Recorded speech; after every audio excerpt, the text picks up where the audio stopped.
Untuk apa Allah membuat kita ada di atas dunia ini? Maka Allah memberikan jawaban, wa ma khalaqatul jinna, tidaklah aku ciptakan jin wal insa, tidaklah aku ciptakan manusia illa liya'budun, hanya untuk beribadah saja. Kalau kita diciptakan untuk beribadah, kenapa boleh menikah? Kenapa boleh berdagang? Kenapa boleh memotong hutan, menjadikan kebun? Karena nikah juga adalah ibadah. Man tazawwaja, siapa yang menikah, faqad istakmala nisfal iman. Orang yang menikah, dia menyempurnakan setengah iman. Falyattaqillaha fin nisfil baqi, maka setengahnya lagi sempurnakan dengan takwa kepada Allah Subhanahu wa ta'ala. Kalau memang hidup ini untuk beribadah, kenapa punya anak? Karena dalam Islam punya anak juga adalah ibadah. Bahkan ibadah yang mengalir sampai hari kiamat adalah punya anak. Anak punya cucu, cucu punya cicit, maka mengalir sampai hari kiamat. Idza matal insan, kalau manusia mati, inqata'a, putus amalnya. Di antara yang mengalir adalah waladun solehun, anak yang soleh. Punya anak adalah ibadah. Kalau memang hidup ini beribadah, kenapa bangun ruku? Kenapa berdagang, berniaga? Karena berdagang juga adalah ibadah. At-tajir, pedagang, as-soduq, yang jujur, al-amin, amanah. Kalau dia mati ma'an nabiyyin, dia dikumpulkan bersama nabi-nabi, was-siddiqin, dia akan berkumpul dengan orang yang benar, wasyuhada, dia akan berkumpul dengan orang mati syahid, wassalihin, dia akan berkumpul dengan orang yang soleh. Bahkan dengan berdagang, berniaga, punya ruko, punya toko, bisnis, beribadah dengan amal yang tidak putus. Man bana masjidan, siapa yang bangun masjid, banallahu mithlahu baitan fil jannah. Siapa yang bangun masjid, dibangunkan untuknya satu tempat di surga. Siapa yang bisa bangun masjid? Bisnismen, orang kaya, pedagang, peniaga. Makanya Nabi SAW berniaga. Ana wa kafilul yatim kahataini fil jannah. Aku dan orang yang menyantuni anak yatim tempatnya seperti dua jari ini di surga. As-sababah, jari telunjuk, wal wusta, jari tengah. Siapa yang bisa menyantuni anak yatim? Orang kaya, bisnismen, yang punya ruko, yang punya toko, perniagaan, pedagang. Makanya keluar dari masjid doanya, Allahumma inni as'aluka min fadlik, kasih aku rezekimu ya Allah. Karena selesai sholat, idza qudiyatis shalah, kalau sholat sudah dilaksanakan, fantashiru fil ard, bertebaranlah di atas muka bumi, wabtaghu min fadlillah, carilah karunia Allah. Kalau memang hidup ini untuk ibadah, kenapa menanam kebun sawit? Kenapa menanam karet getah? Karena bercocok tanam juga adalah ibadah. Idza waqa'at ala ahadikumul qiyamah, kalau kamu sudah mau mati, wa fi yadihi fasilah, di tanganmu ada bibit korma, falyughrisha, tanamkanlah. Bertanam tanaman juga adalah ibadah. Ini konsep hanya ada dalam agama Islam. Sebelum Islam datang, mereka menganggap ibadah itu hanya duduk berzikir mengingat Tuhan, meninggalkan dunia. Rambut tidak boleh panjang, digundul, karena rambut panjang lupa dengan Tuhan. Pakaian tidak boleh pakaian bagus, karena kalau pakaian bagus lupa dengan Tuhan. Tidak boleh menikah, tidak boleh punya istri, karena kalau punya anak lupa dengan Tuhan. Tapi ketika Islam datang, apakah boleh kami punya baju yang bagus, sendal yang bagus? Innallaha jamil, Allah maha indah, yuhibbul jamal, Allah suka kepada keindahan. Silakan punya baju bagus, silakan punya kendaraan bagus. Nabi SAW punya unta, al-quswa. Nabi SAW punya kuda. Nabi SAW punya usaha. Islam membawa pandangan baru tentang hidup. Anehnya umat Islam sekarang, kalau dia sudah hijrah, dia sudah taubat, dia meninggalkan bisnis, dia meninggalkan toko, dia meninggalkan dagang, dia meninggalkan gedung, dia meninggalkan perniagaan, meninggalkan kebun. Apa yang dia lakukan? dia hanya berzikir di masjid menunggu malaikat maut datang. Ini bukan ajaran Islam. Ajaran Islam adalah tidak meninggalkan dunia. Makanya doa yang diajarkan ketika berada di tempat paling banyak malaikat dari rukun Yamani ke Hajar Aswad, Rabbana atina fid dunya hasanah. Dunianya dulu hasanah. Setelah dunianya hasanah, wa fil akhirati hasanah. Barulah akhiratnya hasanah. Kalau bisnis ditinggalkan umat Islam, kita makan kuliner dari mana? Bagaimana kalau dicampur orang dengan lemak babi? Bagaimana kalau tidak dicuci? Bagaimana kalau bercampur dengan najis?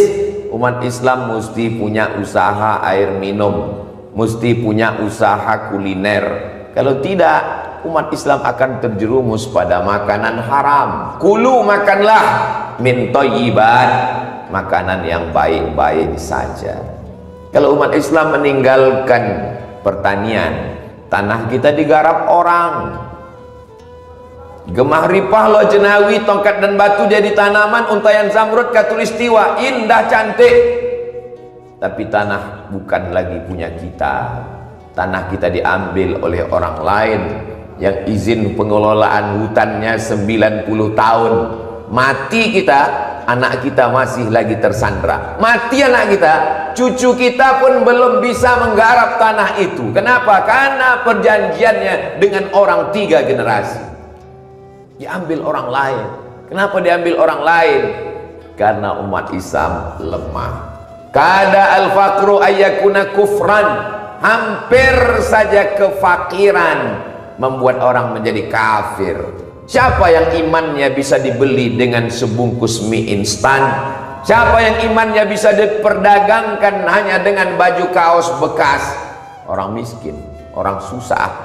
Umat Islam disuruh al-mu'minul qawi, seorang mukmin yang kuat, kuat duitnya, kuat ilmunya, kuat tenaganya, kuat ibadahnya, khairun, dia lebih baik, wa ahabbu ilallah, lebih dicintai Allah minal mu'minid dha'if, daripada mukmin yang lemah. Umat Islam disuruh meninggalkan tanah, meninggalkan bisnis, sibuklah dengan zikirmu. Itu Islam versi Belanda yang membawanya namanya Snop Horgronje. 6 bulan dia tinggal di kota Makkah, pura-pura masuk Islam, namanya jadi Abdul Ghafur, untuk mempelajari sifat antropologi dan sosiologi umat Islam di Nusantara. Dia tahu umat Islam ini kalau digempur dari luar, Islam ini raksasa. Kalau dibenturkan dari luar, umat Islam ini bersatu. Umat Islam ketika menghadapi komunis Rusia, Uni Soviet, besar, bersatu, semuanya melawan. Tapi begitu umat Islam sudah berhasil menumbangkan Rusia, Uni Soviet, maka sesama dia cakar-cakaran. Uzbekistan, Kazakistan, Tajikistan, Kirgistan, Turkmenistan. Umat Islam tidak bisa dipecah dari luar, umat Islam mesti dipecah dari dalam. Disibukkan dengan khilafiyah, masalah kaki celana, masalah jenggot, masalah kunut, masalah azan, masalah usolli, masalah basmalah sir dan jahar. Sibuk di masjid, sibuk di medsos, seakan-akan kita imam mazhab, padahal masalah-masalah ini sudah dituntaskan oleh Imam Abu Hanifah. Imam Hanafi meninggal tahun 150 Hijrah, diselesaikan oleh Imam Malik bin Anas, Imam Maliki tahun 179 Hijrah, dituntaskan oleh Imam Muhammad bin Idris Asy-Syafi'i, meninggal di Mesir pada tahun 204 Hijrah. Diluluh lantakkan pembahasannya sekecil sedetil oleh Imam Ahmad bin Hanbal, Imam Hambali pada tahun 241 Hijrah, makamnya di Baghdad, Irak. Kenapa kita masih lagi menyibukkan itu? Kita cukup dengan baca saja kitab-kitab fikih mazhab Syafi'i, ikut pendapat Imam Syafi'i, selesai masalah. Kenapa seakan-akan lahir imam-imam mazhab yang baru? Sibuk kita di masjid, masalah khilafiyah, sampai kita lupa tanah kita sudah digarap orang. Sibuk kita membahas masalah-masalah yang sudah diselesaikan ulama ratusan tahun yang lalu, sampai kita lupa rupanya sajadah yang kita pakai sholat buatan orang, baju yang kita pakai pun dibuat orang, padahal kita sanggup untuk memproduksinya. Akikah kambingnya dari orang lain, walimah nikah sapinya dari orang lain, padahal rumput terhampar luas. Kemana pedagang-pedagang kambing kita? Kemana petani kita? Kemana peternak kita? Semuanya sibuk mengejar akhirat. Bukan itu yang diinginkan Nabi Muhammad SAW. Laisa bi khairikum man taraka dunyahu li akhirati. Orang yang paling baik di antara kamu bukan yang meninggalkan dunianya hanya untuk mengejar akhirat, wala akhiratahu li dunyahu. Bukan yang meninggalkan akhirat hanya ingin dapat dunia, liyusiba minhuma jami'an, dapat dua-duanya. Itulah ajaran Nabi Muhammad SAW. Seorang imam ulama besar, bajunya bagus, jubahnya mahal, sorbannya berkelas, di atas kuda yang mahal. Datang orang kafir menghadap ulama yang berwibawa ini. Katanya umat Islam itu di dunia ini dalam penjara, nanti di akhirat baru masuk surga. Kenapa bajumu bagus? Kenapa sorbanmu mahal? Kenapa kuda kendaraanmu bagus? Sedangkan aku yang katanya orang kafir di dunia ini senang, nanti di akhirat baru masuk neraka. Kenapa aku susah? Kenapa aku miskin? Sang ulama tersenyum dengan jawaban tipis. Begitulah kami orang beriman. Sesusah-susahnya kami di dunia, jubah kami bagus, kuda kami mahal. Dan engkau, hai kafir, sesenang-senangnya engkau di dunia melarat. Di dunia saja sudah melarat, apalagi di akhirat nanti, neraka jahanam menanti. Sanggupkah kita berkata begitu sehari ini? Kita tidak sanggup, karena yang miskin umat Islam, yang susah umat Islam, yang melarat umat Islam. Khutbah Jumat membangkitkan semangat yang tertidur, bukan menidurkan orang yang mau tidur. Khutbah Jumat didengar oleh orang yang sakit, sehat telinganya, didengar oleh orang yang lemah jiwanya, bangkit semangatnya. Khutbah Jumat didengarkan setiap muslim baligh, berakal, tidak sakit, tidak musafir, supaya selesai sholat Jumat dia berkata, ana muslim, aku seorang muslim, aku mesti bangkit memperjuangkan agama Allah. Kalau kau punya darah bisnis, kembangkan bisnis. Selesai dari satu kota, buka satu kota. Selesai satu toko, buka toko yang lain. Fa idza faraghta fansab. Selesai dari satu, buka usaha yang baru. Tapi jangan sombong, jangan aku. Wa ila rabbika farghab. Kepada Allah berharap. Yang punya darah petani, jangan sampai tanah kita digarap orang. Tanam karet, tanam sawit, tanam palawija, tanam kacang tanah. Siapa yang menghidupkan bumi, maka dia sudah menghidupkan agama Allah. Dalam Islam ada namanya zakat. Siapa yang wajib berzakat? Orang yang punya uang 20 keping dinar. Satu keping dinar 4,25 gram kali 20, 85 gram. 85 gram emas 22 karat hari ini 85 juta. Bagi 12 bulan 7 juta. Berarti umat Islam paling miskin gajinya 7 juta. Di bawah itu dia menjadi penerima zakat. Apa maknanya? Umat Islam mesti mapan secara ekonomi. Kalau ada darah politiknya, dia mesti mencalonkan dirinya untuk menjadi pemimpin. Kalau dia punya bakat politik, tapi dia biarkan orang fasik, orang zalim berkuasa, dia ikut bersekongkol dengan kezaliman itu.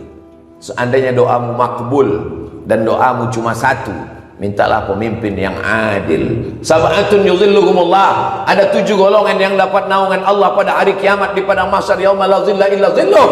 Tak ada tempat bernaung kecuali aras singgasana.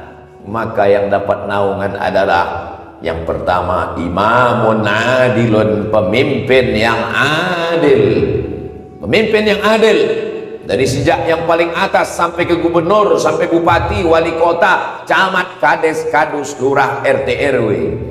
Wakil rakyat yang adil, yang amanah, dengan tanda tangannya dia keluarkan perda, peraturan daerah, tidak boleh menjual khamar di tempat-tempat umum. Peraturan daerah tidak boleh perbuatan maksiat, zina.